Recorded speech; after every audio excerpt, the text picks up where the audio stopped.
Assalamualaikum warahmatullahi wabarakatuh. Alhamdulillah kita bisa bertemu kembali pada kesempatan kali ini dan kita akan melanjutkan berbicara tentang eh, implementasi dari program strategis pemerintah yaitu makan bergizi gratis untuk anak sekolah ya. Nah, kawan-kawan mohon eh, subscribe-nya, like, comment, and share dan Anda bisa menonton video-video yang lainnya di channel saya ini dengan mengklik lonceng. Baik, ini adalah seri yang ketiga. Kita berbicara tentang makan bergizi gratis untuk anak sekolah. Pada seri yang ketiga ini bertepatan dengan implementasi program ini ya, inisiasi yang pertama program ini. Nah, pertanyaan yang menariknya adalah apakah anak-anak menyukai menunya?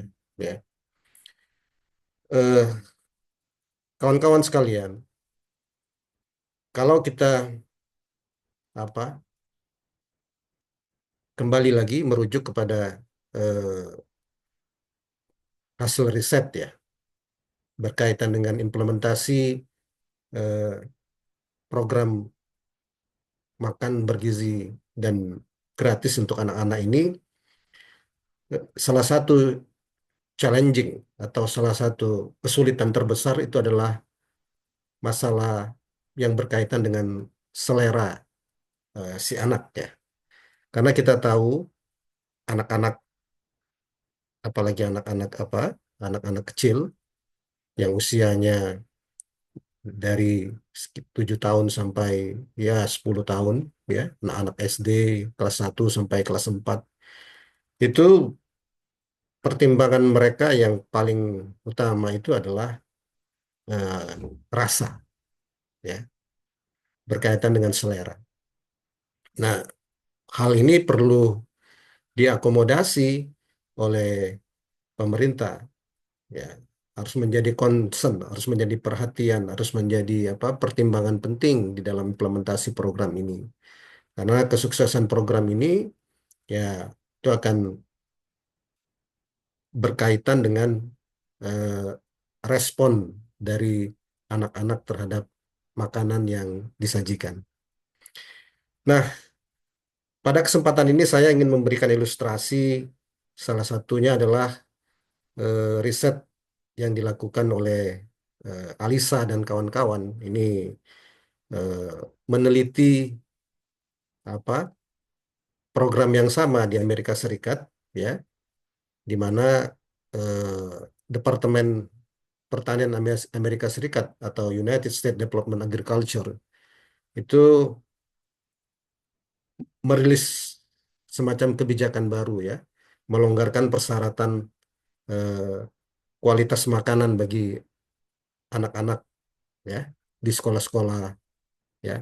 Nah, pada kesempatan yang sama kemudian program baru ini apa mencoba dinilai oleh para peneliti ini dan yang menjadi informan ya atau eh, yang menjadi subjek eh, dari penelitian ini, informasinya diambil dari para direktur nutrisi sekolah ya. Nah, dari dari penelitian ini kita mendapatkan dua dua informasi penting bahwa eh, walau bagaimanapun program pemerintah itu baiknya ya, termasuk yang dilakukan oleh Amerika Serikat untuk anak-anak sekolah ya, tetap apa aspek kesukaan makanan dan tingkat penerimaan itu menjadi sesuatu yang penting. Makanya temuan penting ini saya sampaikan pada kesempatan ini dan saya kasih bold, cetak tebal dan merah untuk menjadi perhatian kita bersama ya. Jadi pengadaan makanan itu memang memenuhi, pertama dia harus sesuai dengan regulasi regulasi negara, ya, karena dia menggunakan uang negara, tentu ada regulasi-regulasi yang terkait dengan hal itu. Tapi jangan lupa, itu syarat keduanya dia harus dapat diterima oleh siswa. Kalau siswanya kemudian tidak berselera dengan makanan tersebut, tidak suka dengan makanan tersebut, maka program ini akan tidak bermakna. Nah, oleh karena itu, aspek bahwa preferensi, ya, atau kesukaan, selera, ya, siswa terhadap makanan tersebut itu tidak boleh diabaikan, tidak boleh dinafikan. Bahkan itu menjadi concern penting dari eh, penyelenggaraan, ya, program kebijakan untuk memberi makan bergizi dan gratis bagi anak-anak sekolah ini. Jadi teman-teman, kalau kita lihat bahwa anak-anak ini apa kan memiliki budaya masing-masing, ya. Indonesia ini beragam dan budaya itu menentukan selera mereka, ya. Jenis makanan yang dapat diterima oleh anak-anak, ya. Nah, jadi memang program ini tidak boleh seragam jenis makanannya. Perlu diakomodasi makanan itu bahkan merepresentasikan apa selera lokal sang anak. Jadi kalau misalnya apa di di Palembang tidak ada salahnya makanan itu disajikan dalam bentuk makanan lokal, pempek misalnya, ya, atau di tempat lain dalam bentuk makanan lokal yang lain yang disukai oleh anak-anak di situ. Jadi ini penting untuk mengakomodasi aspek aspek penerimaan tadi. Ya memang ada anak-anak, kalau berdasarkan hasil riset, anak-anak yang mudah menerima bentuk makanan, ya, yang beragam itu biasanya punya latar belakang eh, multikultural yang beragam, ya. Jadi kalau anak-anak yang hidup di apa suatu komunitas yang beragam budayanya, maka dia akan mudah juga mengakomodasi beragam makanan. Tetapi untuk anak-anak yang hidup pada budaya tertentu, pada apa eh, adat istiadat tertentu dan biasanya mengakomodasi terbiasa dengan makanan makanan lokal tertentu, nah memang perlu diakomodasi program pemberian makanan gratis ini terhadap makanan-makanan lokal yang menjadi bahkan yang menjadi kesukaan anak-anak. Karena program ini penting, ya, bahkan bisa bisa menjadi cara, ya, bagi kita semua, khususnya bagi negara, untuk mengintroduksi, ya, mengintroduksi bagaimana eh, apa ketahanan pangan berbasis budaya, berbasis pangan lokal itu menjadi hidup, ya, menjadi hidup. Jadi anak-anak itu melalui proses pemberian makan makan gratis dan bergizi ini, mereka diintroduksi menghargai pangan pangan lokal mereka, dibiasakan mengkonsumsi pangan lokal mereka, ya, sehingga program ini juga menjadi strategis untuk menghidupkan menghidupkan pangan lokal yang ada di yang ada di masyarakat, ya. Jadi teman-teman, strategis sekali kalau apa apa yang saya sampaikan ini bisa diakomodasi di dalam program pemberian makan gratis untuk anak-anak ini, ya. Karena kembali seperti yang kita sampaikan tadi, aspek penerimaan anak, aspek preferensi anak, ya, kesukaan mereka itu menjadi faktor penentu utama kesuksesan program ini. Ya. Jadi pada topik yang kali ini kita berbicara tentang ya sang anaknya harus terakomodasi apa selera mereka, ya. Jadi biasanya akomodasi selera mereka itu adalah kepada pangan lokal yang biasa mereka mereka makan, ya. Dan itu bisa diintroduksi juga oleh apa? Pertama, mengintroduksi keragaman pangan lokal itu bisa bisa dilakukan melalui jalur jalur pemberian makan gratis ini. Jadi memang sebaiknya tidak, bahkan seharusnya tidak seragam makanan itu apa diberikan untuk anak-anak sekolah.